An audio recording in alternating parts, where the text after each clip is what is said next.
Okay, there we go. Recording is on. Yeah. Okay. Good evening, folks. It's Carl here. I was asked to do another session on the summative. I'm happy to do so. So what I think, how I'm going to run this, I'm going to run through what I said in the other one. Sometimes when you say something a second time, you say it in a different manner. And then at the end, I'll allow for questions if that's fine with you guys. If at any stage you want to interrupt me, please stop me as always. Sianda, I'll get there. I'm going to work through each question. Okay. Sianda, can you confirm that you can hear me? Because I saw you made a comment, because I'm seeing a comment that somebody can't hear me.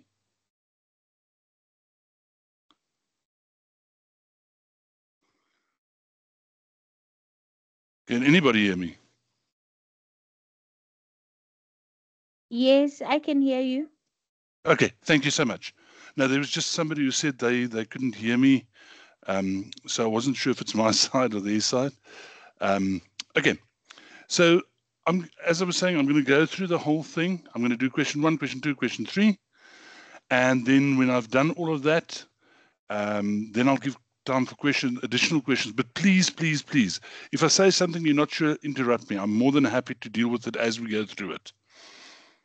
Okay, so intro, it's due the 18th of June.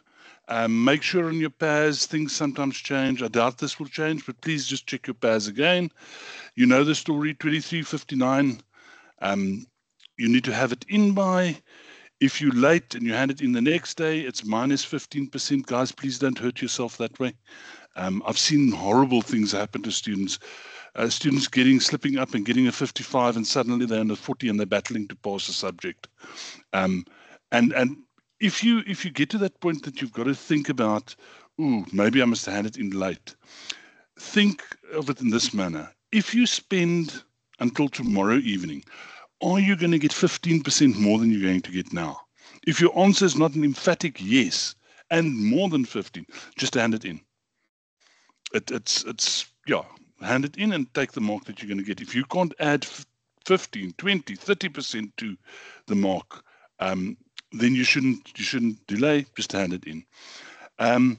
So there's 3 questions, a 50 mark, a 20 mark, and a 30 mark. We'll deal with those just now. Do them quick, sooner than later, hand in, see what your Turnitin does, and so on. But please remember, if things go wrong and there's a problem, I can't do anything on the technical side. So take a screenshot, include the time and date in the screenshot so that you can, and then you need to go onto the hub and appeal there and speak to them. Very importantly, the references, the in-text, the reference lists, direct quotes, all of that needs to be perfect. At the level that you guys are operating now, there isn't space for bad referencing, and there isn't space for bad sources. Bad sources are things like blogs and so on.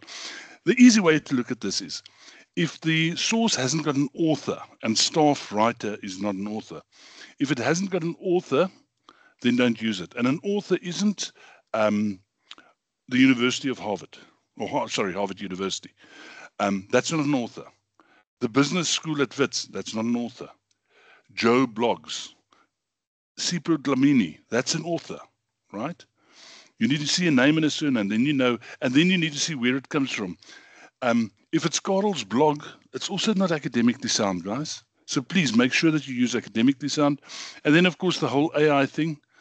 Some people have already been bitten by it. I just want to show you quickly what the AI declaration looks like. So I'm going to briefly talk through this, but I want you to go back to the video and pause the video here and read through this properly. And those guys, if you're busy listening on the video, if you couldn't make it tonight, pause it now and read through that. This is what needs to be in an AI disclosure. So if you use any AI, and policy is very clear on this, if you have used AI for any reason, if you're brainstorming, if you're using Grammarly to check your language, any form of AI, you have to do an AI declaration. Even if you do the declaration, you can't copy and paste from AI, right? You can use AI to brainstorm, you can use AI to speak to it, and be very careful with AI and this particular assignment. When you start talking about laws and stuff, AI doesn't do well with South African law. Be very careful. But okay, so you have to have a section which you insert after the if I remember correct, it's after. I just want to actually read there. Where you did, yes, I think it's after the references where you say, I have used the following AI. This is what I used it for. This is the date I used it for. The last section there shows you what you must say. It was question 3.5. The second part, I used Grammarly to correct my grammar and spelling. Or I used it for structure on the 19th of February. This was the thing. And you must actually give me a link to the actual AI. I must be able to go and look at your conversation. If you don't give me a link where I can see what you asked and what it answered, then technically you are outside the policy. My instruction is I must, if there's an AI detection and you haven't done a declaration, I must report you, right? So please, guys, don't mess around with this. If you use AI for anything, declare it, right? And my argument is, why would you not declare it? If you're using AI ethically, then there's no reason not to declare it. Okay, enough preaching. Right, let's go into the assignment. Those are the three questions. Question one is a comparison between a public and a private higher education and how they meet the goal and the purpose of the Higher Education Act. So it's a comparison between the two of them. I'm going to go into detail now. The second one is a comparison of leadership styles. So, and yeah, you need to look at leadership styles that are applicable and can work in a higher education institution. And then question three, how do we manage quality within South African higher education institutions, especially if we compare it to what international people are looking at? And obviously all of this we need to support with academically credible and recent sources. You will see now as I go into the questions, I'm giving you links, I'm giving you page numbers. That's not me. This is the prescribed, what they're saying. I think personally it's too long. I think they want too much. But I'll give you the page links for your information. Typically, you can do it in one page or so less. But when they start saying it should be 5 or 6 pages and you're writing 2 pages, you're not going to be able to convey enough information. You're going to be in trouble. Okay, let's look at question number 1. Okay, so here they ask you to look at a private higher education institution and a public higher institution and compare them in terms of how they meet what the Higher Education Act 101 of 1997 and all its amendments and so on are trying to achieve. So obviously, if you're going to compare how they're doing, the first thing you do is you state what the Act says, and go look at the amendments. There's many amendments to the Act, so scratch them out, get the latest versions, and speak to that. Now you identify a private and you identify a public. Do not just decide to do a private and a public. Go scratch around. Look for places that give you enough policy, enough information on them so that you actually have the information to be able to do the comparison. And now once you've got the policies and procedures, you do 2 things. You compare the policies procedures to what the Act says they must do, and you compare the policy procedures to how they do each other, and you highlight the differences between the 2 of them and the where they follow the Act, where they don't follow the Act, where they do more than what the Act says or less than what the Act says. The interesting thing is here, they say 5 to 6 pages, 11-point aerial, 1.5 spacing. They give you all of that in the assignment. Remember, you can't just go on what I'm saying here. You must go read the assignment. There is a statement here that says you can do this in any format. Now, to me, any format means you can use a table. You can hand in a recording if you want to. You can do it in any way you want to. But be sure that you cover everything that is required. Go read carefully. Look at what the marking allocation, etc. is. Because this is half of what you need to do, right? And you don't want to stuff this one up, because if you lose, or if you do badly in a question that's half of the whole thing, then you're a bit in trouble. Okay, can I move on to the second question?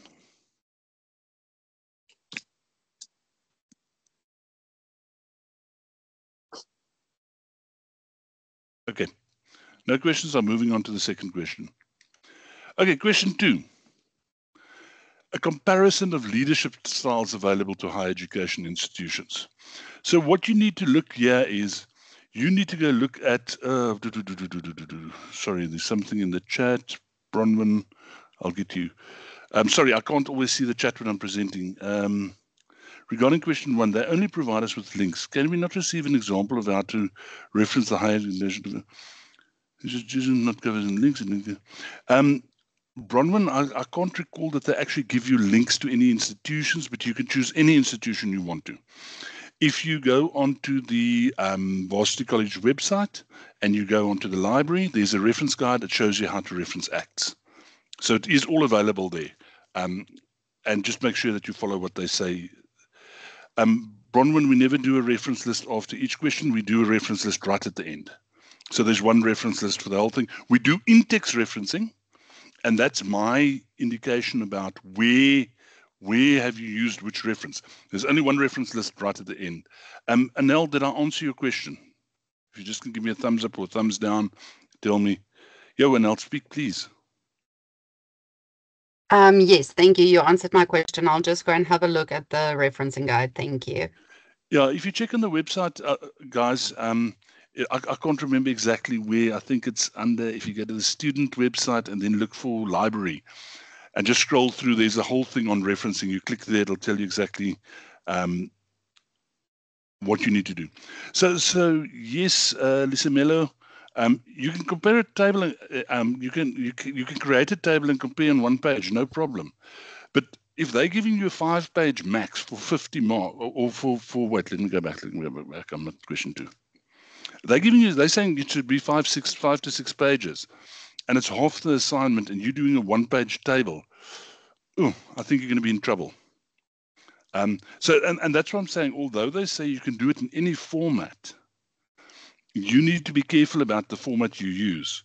I'm happy for you to use any format, but you must say to yourself, if I step back, is this, in comparison to what I'm writing in the other parts, is this 50 marks? You can use the mic. You can make a recording. If you want to do a recording, you can do it. Nothing says you can't. They say you can use any format you want to, and they specify it. They say any format is acceptable, and that's why I'm highlighting it.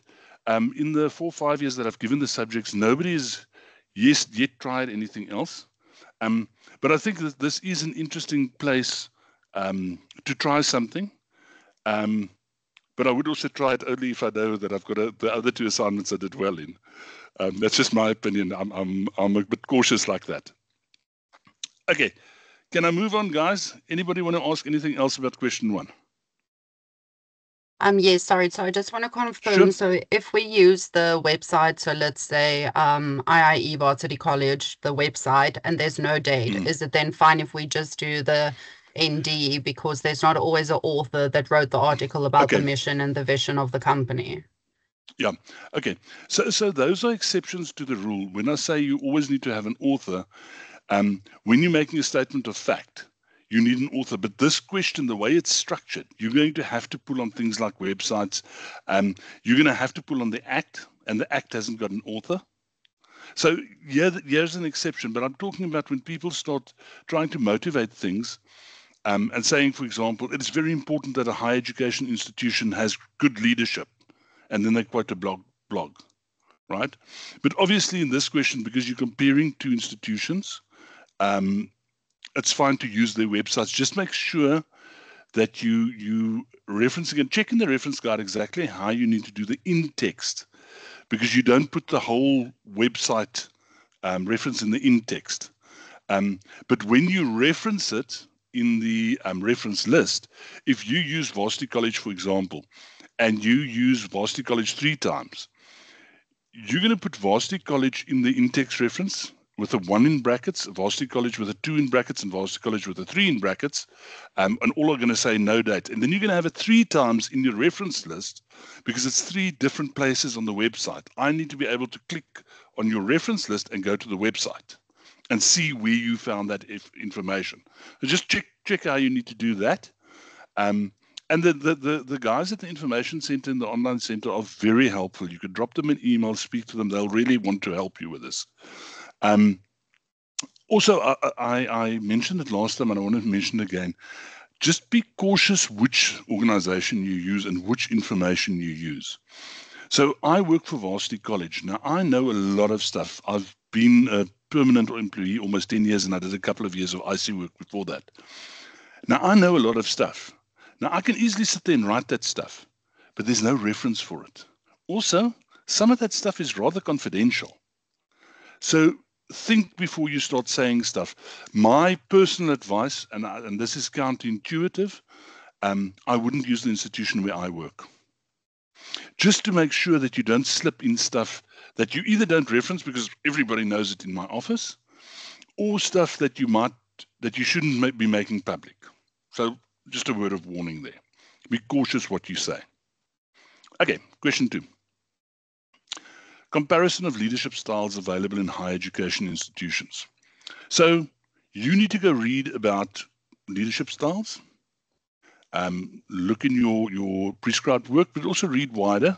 You always need to read wider. And you will find stacks of stuff on leadership styles. Be careful of Indeed and these places. Find something that's been written by an author. And then go look at what leadership styles you can use in higher education. There's some of them, and for obvious reasons, I'm not going to highlight which ones you can't. But go look at the style. Think about the higher education institutions. Think, is this suitable? Can this work? And then you take 3 or 4 of those styles, and in table form, and in this one, they actually say use a table. And it actually makes this question more difficult to use a table, but in any case, use 3 or 4 of those styles, decide a couple of points that you want to compare them on, and then simply compare them against each other. And then at the end, write a conclusion and saying, what style do you think, why do you think out of these styles, which one's most applicable and which one would be, or most applicable, sorry, which one would be the best style to use and which one would be not so good to use. But remember with leadership has got a lot to do with the person who's leading. So you would find that I've got a very specific style in which I lead, and I would not be able to lead in another manner because that is my leadership style. And so be careful when you say this is the best, there is nothing else like this. Say, given the information above, be a bit tentative, and information above, this seems to be the most appropriate style, or this seems to be the least appropriate. And also higher education institutions differ. Between public and private, as you would have found out in the first question, because their aims are different. A public institution is a public good, a private institution is typically a business. And also it depends where in the higher education institution. If I am the managing director of a private higher education institution, I am managing probably in a completely different style than a program manager in a school within a higher education institution. So keep that in mind. There's 3 to 4 styles is what they've asked you to do. Any other questions? I know somebody asked specifically around this, and I think it was Lisa Molo who had problems with their sound. Corin? Hi, Carl. Can I ask a question about the word count and the mark allocation? Because each of these questions is looking for a similar number of pages, but the first one is 50 marks, and then this one's 20, and the next one's 30, and they're all the same word count. Well, I haven't actually seen a word count. Well, the word count is 5 pages, 4 pages, 5 pages. Yeah, that's not a word count, that's page count. And that's what I'm saying. If I saw words, I would have done something else. Okay. But it's 5 to 6, 5 pages max, and 4 pages max, which tells you have a bit of leeway. So, I mean, I'm probably seeing the first one. If I'm writing an essay, I would be surprised if you finish that in less than 5 pages, right? I probably don't see this one, the second one, going to more than 4 pages, right? Okay, then are you thinking that because it's tabulated, it's going to have fewer words than the first one? It's not an essay. Okay. It's not an essay. They're asking you to use a table. So if they're asking you to use an essay, you're using sentences. Right. So in a table format, you're not using sentences. That's you're my next using question. bullets. So we're going to bullet point this one? Yeah. Perfect. Thank Totally you. acceptable. Because they're telling you to use a table. My interpretation of a table is there's no sense in them saying use a table and then you're writing long sentences. Okay. No, just in the previous module, we had to tabulate, but we had to write in full sentences. So I'm just checking that it's okay to go bullets. Yeah, that's... Yeah, I know. Okay, that is... Personal. For me, it's fine. I'm not going to speak about the previous model. Yeah. Let me speak about this one. For me, it's fine if you bullets. Okay. But you need to bullet in such a manner that I understand what you're saying. Yeah, like not me, Tarzan, you, Jane. Yeah. Exactly. Yeah, okay. Exactly. Okay. Thank you. Cool. Other questions, guys?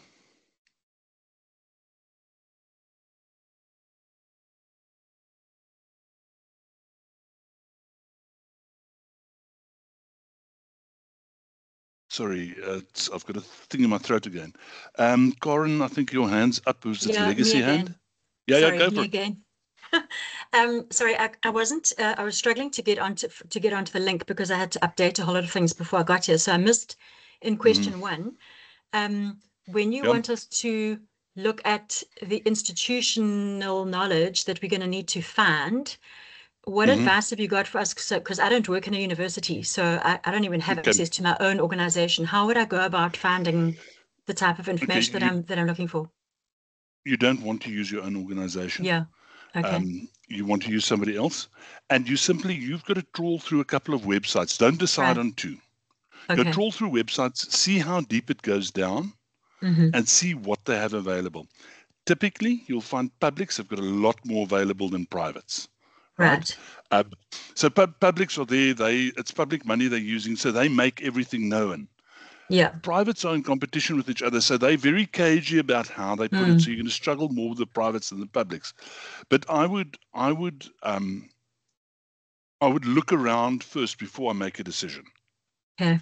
If that helps at all. Yeah. Okay. Thank you. Don't just say.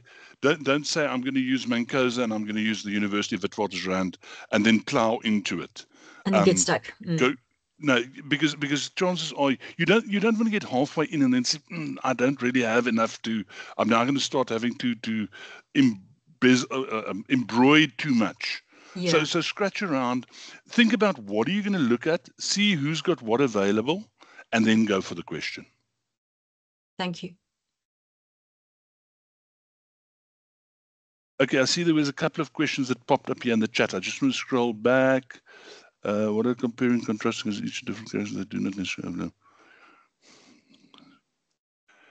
And now I'm not exactly sure what you're saying, but look for I think you're talking about the leadership one. So what you need to look at is you decide on criteria and see, and if you say this one doesn't speak to that, then you say that. Doesn't address this point, then you say that. That's fine. But it's up to you to decide how you want to compare them. I'm not going to give you a hard and fast rule on how you compare them. You can, for example, in one say, and I'm just going to throw this out there. I've not really thought about this. The leader's traits, for example. Do traits of the leader play any role in these different styles? And I'm just throwing that out. And you can say no. Only suitable for a very strong leader.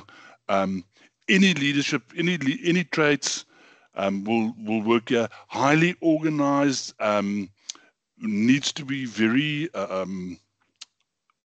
detail focused would be different things for different leadership categories. Lisa Miller, no problem with how you do question 1. If you want to use more than one format, just be careful that you don't say one in one thing and do something else somewhere. So say something else. Mohammed was struggling. What kind of example should we use? Bronwyn, you're going to have to give me more. Where we talk. I'm not sure what you're asking about the examples there. Okay, Lucipa's asking, can we use hypothetical examples when no public data exists for the institution? I'm hesitant to say yes. I would like to have you use some kind of foundation to make assumptions, because otherwise you can sit down and use 2 fictional organizations and just write whatever you want to write, and write me a Disney story. So I would like you to say, I'm making the assumption that they are doing this, and I'm basing the assumption because they've done that and that and that. Therefore, it's most likely that they'll approach it in this manner. Then I'm comfortable with you making an assumption, but I want to see, where does the assumption come from? I don't want you just stating a fact and saying, this is like such, right? Because then I've got to say, well, I don't agree with you. And now we have a problem because it's he says, she says. So for me, if you can show me your argument, why are you saying that they're most likely going to do that or this? It doesn't matter if I agree with your argument or not. As long as I can see your train of thought, logically, you made that conclusion. I might make a different conclusion, but that's my problem, not your problem, right? If we can see that, if you could show me how you came to making up an example, right?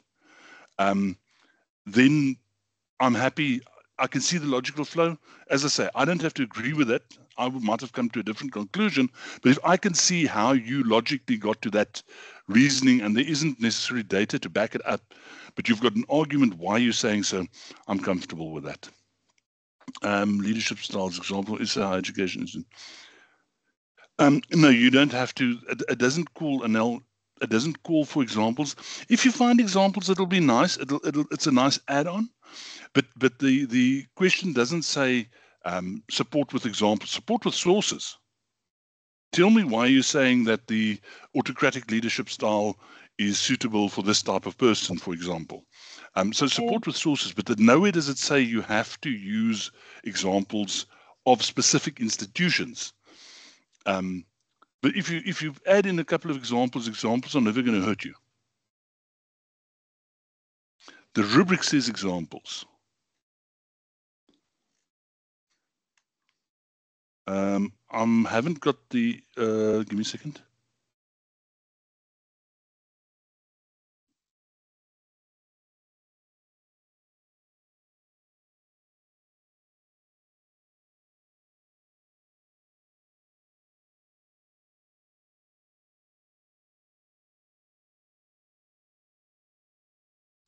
Okay, I still don't read it that way. Sorry, I just need to get back to where you guys are. Okay, I see I've got it. I see the examples. To me, that doesn't say you need to go to universities and say this university does that. That says to me, in this leadership style, a manager can't be like that because then they will act in this manner. But I don't see that as a link to, you must say, this leader at that institution did this, therefore, no. It needs to explain the why you're saying that. You can give examples for that. And I also don't think you need to give an example at every little. Look, if you're going to have, let's say you decide you go for 4 and you've got 5 criteria, that's 20 blocks. I don't think you need to put an example in each one of those 20 blocks. If you put examples in half of them. And as I said, the question earlier about hypothetical examples, this is where you'll use hypothetical examples. I'm not expecting you to say this person did that, therefore, but you could say, because this leader is supposed to act in this manner. So rather than examples, I would like you to make it practical, if that helps, if that explains something. And that's only, I think it's 4 marks. I saw something like that, maximum 4 marks, is it? 4 out of 20. So yeah, that's significant. Okay, any other questions, guys? Sorry, does that answer the examples thing? Does it clarify Bronwyn and Nell?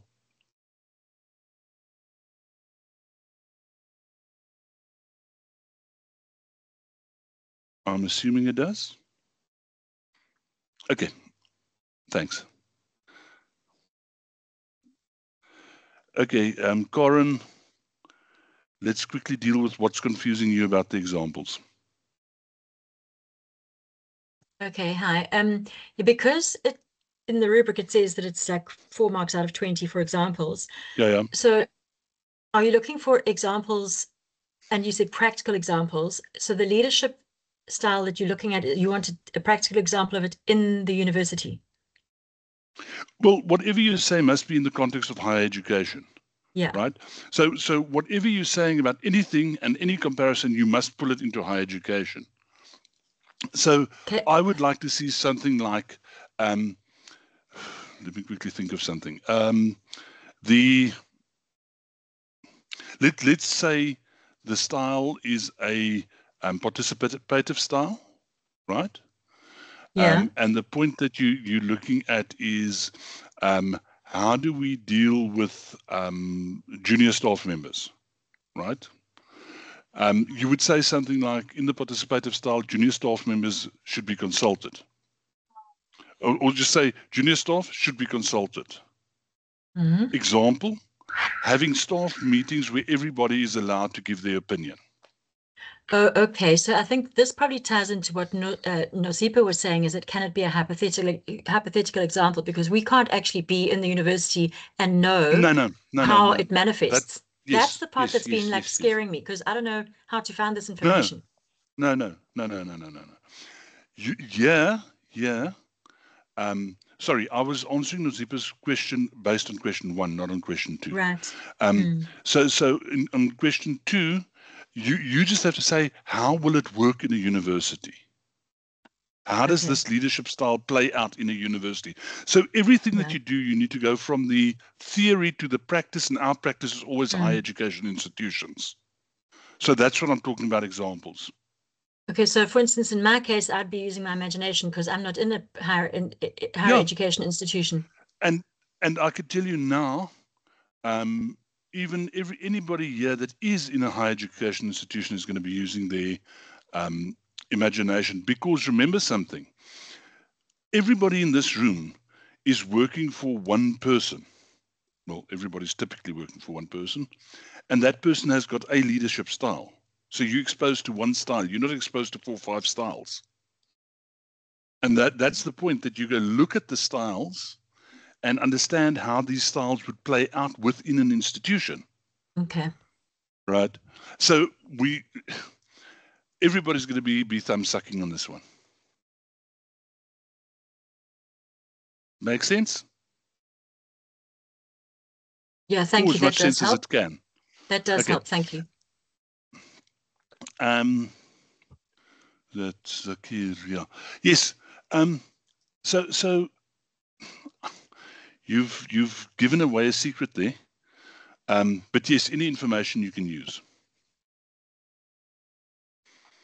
if that answers you. That's the question around going back to question 1. Yeah, the less said, the better. What does that Okay, I'm even moving mean? on. What it means is read the comments or read the chat and make your own. So here's the thing. I'm not going to tell you exactly where to go find everything. I've said to you go find it on the websites of the institutions. But if you find additional information and you can therefore make it more interesting, that's where the people get higher marks versus lower marks. But if I sit here and I tell you everywhere, every single thing, I'll give you enough information so that you can go ahead and answer the questions. The fact that they say to you, use any format, tells you it's open season in question 1. Does that make sense? Sorry, I'm a little bit unclear about what type of format. What type of formats could there be? Like, surely it's essay format. You can make a video and do a presentation. Okay. You can do a recording, right? You could have a I'm trying to think of words, not a diagram, a visual representation that you then discuss. Okay. You can go to it from a customer's perspective and look at the customer journey and do a customer journey map and discuss it from that and compare customer journey map in a public and a private. There's lots of formats you can use. There's anything that you want to use, you can use. If you are confident and if you're comfortable that if this flops, you're comfortable with your mark. I'll probably find it highly entertaining if you try to do something, but if you don't jump through the hoops, I can't give you the marks. And that's the danger. I think the examiner is trying to say, I'll give you the freedom, but the freedom comes with risk, if that answers the question. But yeah, you can use anything you want to. Okay, question 3. And then don't worry, we'll have, after I've dealt with 3, we'll have chance for all the other questions on all the other things again. Don't worry about it. So, evaluating the management of quality at South African higher education institutions against international trends of the times of higher education. So, the THE brings out a ranking of all tertiary institutions around the world every year. They typically do publics. Here and there they include privates, but they typically do publics. So, and you need to do a discussion around South African universities. Now, if we're looking at a ranking, we must start obviously with the how the South African universities rank. I would briefly just give an overview on the latest Times Higher Education supplement and how do we rank. And then we need to look at how do we measure quality? What are the measurements that we place in South Africa? And so now, once again, I'm going to get told, what does this even mean? You need to go find out how we measure quality. What do we do? Which acts are used? What policies are used? And how do we compare quality? And what mechanisms have we got, for example, that removes quality? Because we've got certain mechanisms that say that all things are equal. As long as it's at that level, it's equal. But how do we then measure the standards that get us to that level? And then how does our quality standards then compare to the international quality standards? To things like what Times uses and so on. This is the shortest. This is the 30 mark. The other one was the 20 mark. This is a tricky question, right? It is a question that you're going to have to scratch around quite a bit. But once again, thankfully, there's no real and you should have seen this from the first one throughout. There's no real right answer. If you can go down a road and you can explain why and how, and as long as you've looked at what the Act says, what does Times Higher Education say, there's a lot of scope to do a lot of different things in all the assignments in this course. So you must decide how you want to look at, from what angle do you want to approach quality. For example, I'll give you a completely different angle that you've probably not thought of. If you can determine the employment rates of different tertiary institutions and say, well, the market is determining which institution has got the best quality. And if we look at BCom degrees and we see that this university has got a 99% employment rate for all their BCom graduates, and that one's got a 75% employment rate, does that not tell us something about the quality of the degree? So you can take different angles and different approaches within the broad framework of the question that has been stated. I'm sure you have questions for me on this.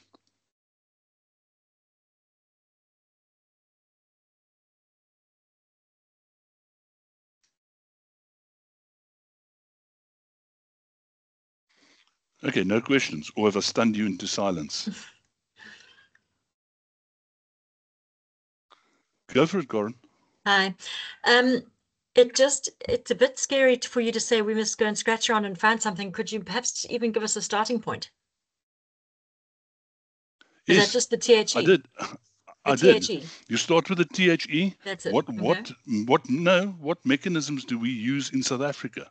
Okay. What do our AXA regulations say about the level of quality that we have to have in any qualification? What's the standard that we put down where we compare one BCom with another, or one national diploma with the next, or one postgraduate diploma with the other, or an honors or masters, or what's the standards that we use? Well, isn't that There's the a very NQF? specific. Yep. So there's one measure of that's a measure of standard. How do we test the quality and we make sure that the quality is equal across them? What's the mechanism within the NQF?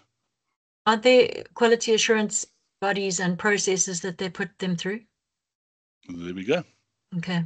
Okay. So that's one way of looking at it. But there's many other things, and that's why I'm saying it's up to you guys. And Corin, I can tell you now, you're probably getting WhatsApps from other people saying, "Oh, thank you," because they've just figured out how to do at least part of the question. But that's one angle to take. But what are the other measures? For example, the employment measure, I said, and I'm not saying use the employment measure. It'll be a very interesting one, but it will be a very difficult one to do. But go look at, yeah. Surely the employment measure one is quite tricky, because employability also depends on the job availability, and that's a separate problem.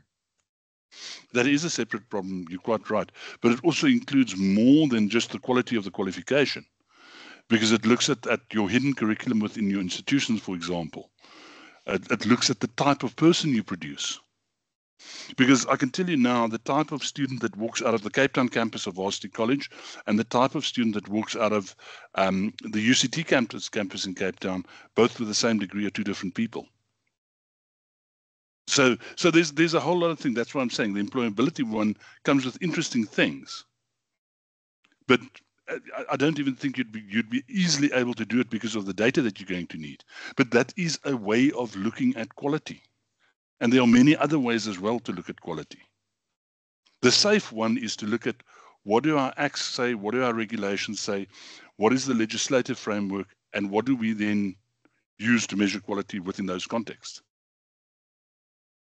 But I'm very cognizant of the fact, that's why I didn't want to go too much back to that question one and what was said in the chat about question one.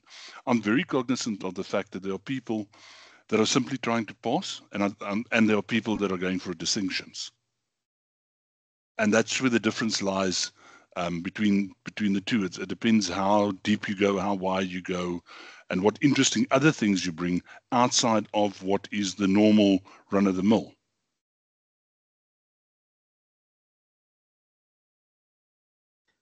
Sorry, can I ask, this is particularly about South Africa, so it'll be within the South African social economic context? South Africa, but remember your departure point is the Times Higher Education. Yes. Yeah. So the idea is, what do they say? How do they measure? What do we say? How do we measure? How does this look against each other? So then you've got a whole philosophical debate as to why we educate. You can go there if you want to. Not really. How much time have we got? Yeah, no, but there's the whole idea is that these assignments allow you to go to many places. You'd be surprised if you read some of the if you read some of the assignments I've read, and you put two assignments next to each other, and you give it to somebody that doesn't know the assignment, they'll tell you it's not the same question, it's not the same assignment. Because people have used two completely different angles to approach the question, yet they're both right, yet they both got a really good mark. But it's completely different angles. and you're allowed to do that at a postgraduate level, as long as you can show your thinking and you can have some kind of theoretical foundation from where you're coming, saying, I argue this because I'm supported by the following sources. And from these sources and comparing them with that sources and comparing what this person has says, I make the following deduction, and therefore we can say that this and that and the other. Then it's fine.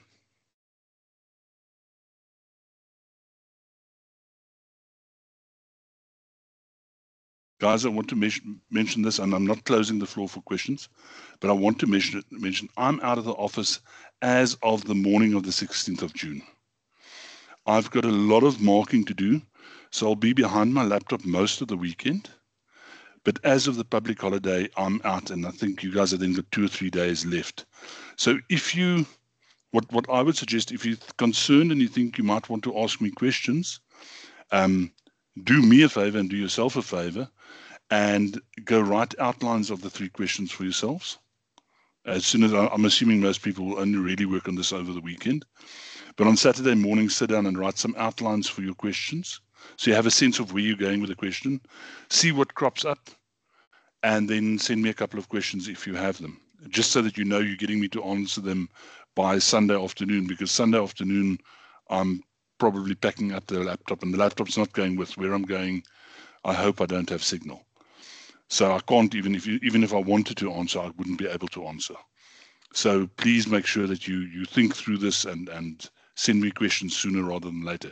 But over and above that, any other questions, anything else that's bothering people that people are not sure about, I'm happy to take more questions.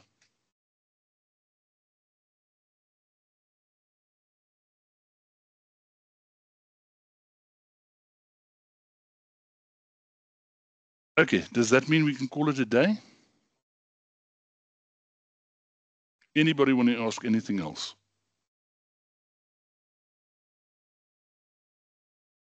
Okay, I'm seeing a couple of thumbs up, pops up. Okay, guys, thank you very much. I hope this has been helpful. Please feel free to drop me an email, ask me a question, but please do it sooner rather than later. As I said, I'm going to be out of the office. I'm taking a bit of a break, so please drop me any questions as soon as possible. Thanks, Hi, guys. Carl. Good evening.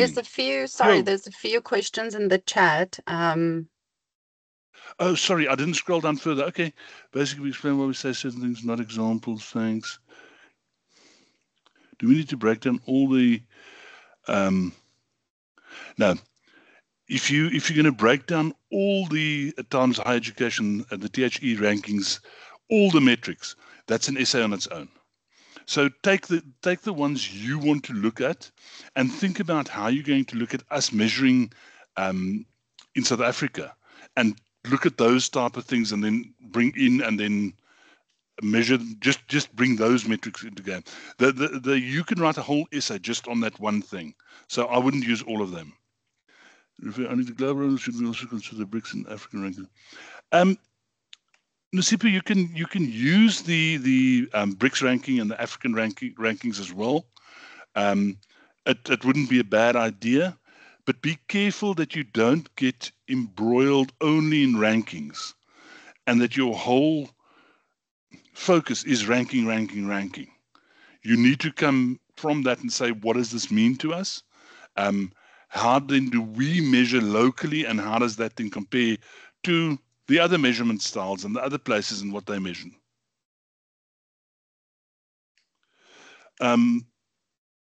I would be, Lisimelo, if you've got a solid thing on LinkedIn that will give you numbers, you could probably use it if you sure it's reliable. I would look at, for instance, the Department of Labor stats. I would look at stats from what's that institution called? The South African Universities? No, not the South African Universities Institution. There's a body, I can't come on its name now, that all the universities are registered with. Those type of stats I think would be better than LinkedIn, especially in terms of South Africa. No, Bronwyn, I'm using the BCom as an example. There are ways in which we measure the quality of qualifications, and that cuts across all qualifications and across all levels. That's what you need to look like. Nawal, I definitely don't review drafts. Because if I review your draft, then it's marking it. And if I mark yours, I must mark everybody's and give it back to them to repeat. So no, I don't look at drafts.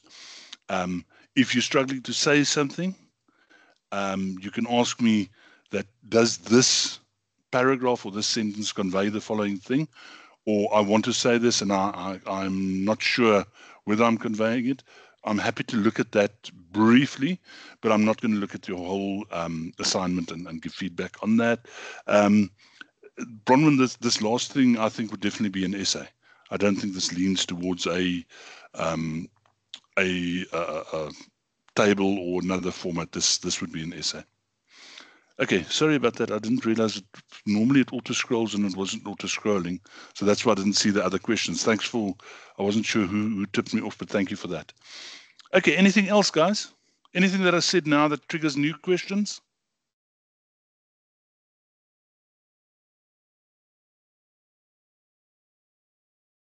Okay, thanks, guys. Good evening. Drop me an email if there's anything else. I'm happy to look at them. And good luck, and have fun with this. I know you're thinking, no, this won't be fun, but it can be fun. Okay, cheers, guys.